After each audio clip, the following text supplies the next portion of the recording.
Guys আসসালামু আলাইকুম। আজ আপনাদের দেখাবো হচ্ছে ঘাস ঘাস কীভাবে জন্মায়। বিদেশি ঘাস, বাংলাদেশি ঘাস না।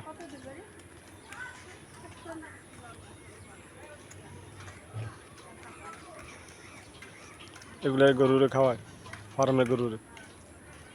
একজন ভাই বাদা চাষ করছে, এখান থেকে বিঘে উপার্জন করে, অর্থ উপার্জন করে। ভাই বিশাল জমি,